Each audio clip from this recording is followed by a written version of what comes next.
Welcome back to the morning show here on Arise News with me, Keturah King.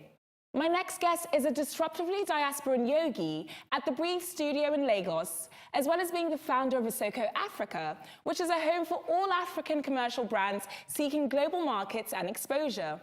As a multilingual African entrepreneur specializing in marketing compliance, brand management, and media, dedicated to helping Pan-African companies earn foreign revenue and attain global credibility as they compete with other global companies, she also produces a weekly podcast that features African CEOs talking about building Pan-African businesses. Tope is widely referred to as the only yoga teacher dedicated to being one of the health and lifestyle and wellness professionals for business professionals and entrepreneurs. She inspires large audiences by speaking on the need for healthy entrepreneurs in our ecosystem and self-development lessons. Welcome to the morning show, Tope. Thank you, Keturah. It's so nice to have you here with us. I'm so glad to be on the show. Thanks for inviting me. Thank you. Thank you for honoring our invitation. So we need to talk depression. Now, what does depression mean to you? Well, depression is not sadness, sadly, which is what is mostly conceived as depression. Depression is it's low self-esteem. Right. It is when you cannot eat well. It is pretty much when you cannot get things done because of how you feel. So it mostly bangs. It's a cancerous disease that affects the perception, the mood, and the ecosystem of a person mentally. That's what it is. So why is it that it seems Nigeria is so high up on the list of most depressed people? Because not just a few years ago, we were one of the happiest nations in the world. What is happening? What is shifting culturally to make people so depressed and unable to speak about it? Honestly, the fact that we have already been seen as the happiest people in the world has already made us to also shut off about even talking about our feelings. Right. So naturally, especially men who are normally geared up to bottle up feelings. And of course, as Africans, you're the giant of the family. You're the one who's supposed to take care of the family. So you naturally must not talk about it. In fact, if you go online on YouTube to Google depression in Africa, all you see is depression is not an African thing. Wow. Don't be depressed. Seek your doctor, seek your pastor. We're very religious. And sadly, because of our low income, high income inequality, a lot of geographical issues and wars and, the constant government political crisis. So it naturally affects in fact, 5 persons at least that suffer suffering from depression, according to WHO. So, whereby that's incredible. So you're telling me that if standing in the studio right now, so 5 people within this studio are suffering from depression, and they will not admit it. Wow. Because it's seen as sadness, and why should you be sad? You should be happy. It's by WHO. It said that in America there's one psychiatric per 1,000 person. But in Nigeria, you have in Africa, you have 0.05 psychiatrists to every 100,000 person, only in urban centers and for those who can afford it. Wow. So naturally, rural centers cannot even afford mental care. Wow. So what is it that we can, before I get to that question, let's start with why there's such a stigma attached to depression. Because it doesn't seem as though it's that, or even more prevalent in African societies. It seems like it's just a black thing. Because black Americans complain of the same thing too. Depression is not a black illness. We don't suffer from depression, So then you have a lot of black American men committing suicide, not talking, being able to open up to people. And then we see it when we come home, we see it in Africa, on the continent. Like you said, you typed in depression in Africa into YouTube, and it says that it's not even an African illness. It's not something that we even, sort of associate with being culturally part of us. Why is there such a stigma attached to it?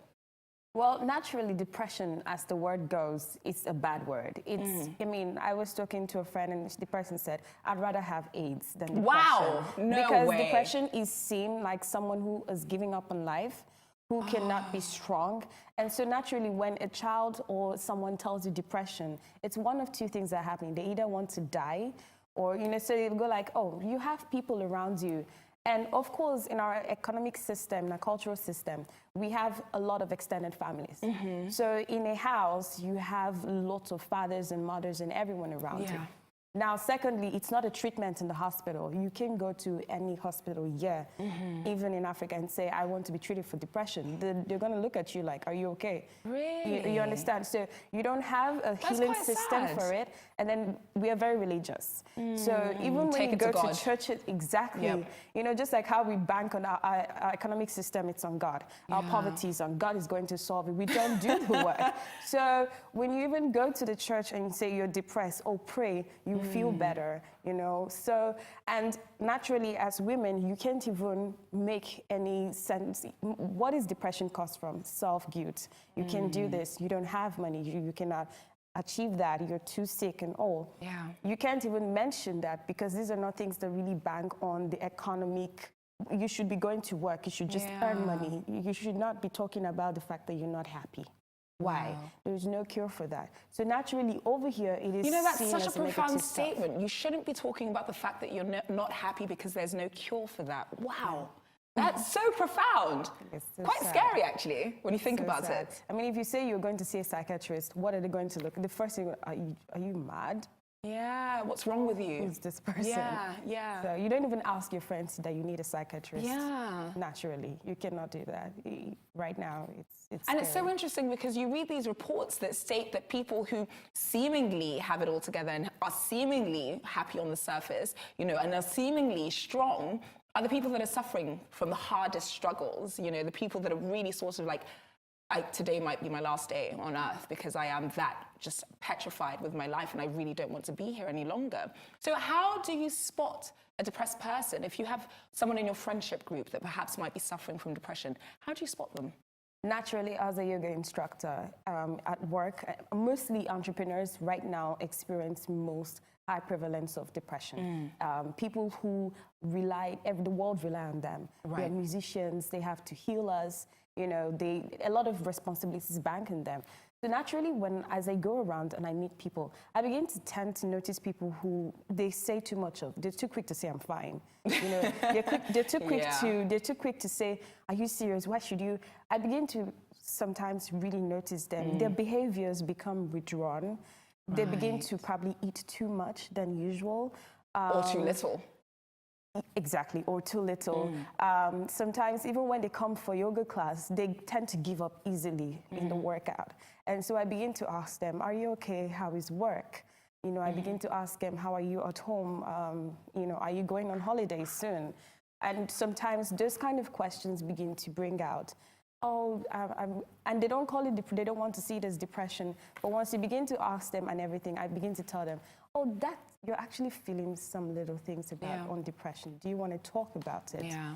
And sadly, if you don't come to the realization that I have this issue and this is what's making me really downcast, then sometimes people tell you that, I used to do this, I don't want to do it anymore. I used to do that, I don't want to do it anymore. I'm just growing up, it's just part of life, I'm adulting. No, it's not adulting. If you were eating well and you're working out well and you had these things and you're not doing them anymore, you probably need to revise your life and see where you went wrong.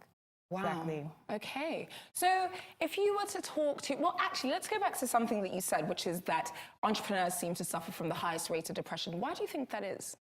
Well, because bringing up a company in a country like this, I mean, in a continent, is not easy. It's not. And you don't have a support system. Naturally, to even register your company or to even have a good staff, you can't even afford to pay them before you even reach a fund or, you know. So in as much as the market is big for whatever company you want to start, the issues that will hit you once you get into the market, like power, like, you know, funding, like, you know, the product scaling, like selling it in the market and all, would naturally depress you. And as a leader, naturally, when you see entrepreneurs, even if they just started this month, everyone begins to call them boss. Right. My boss. You know? So everybody relies on you to show them the way.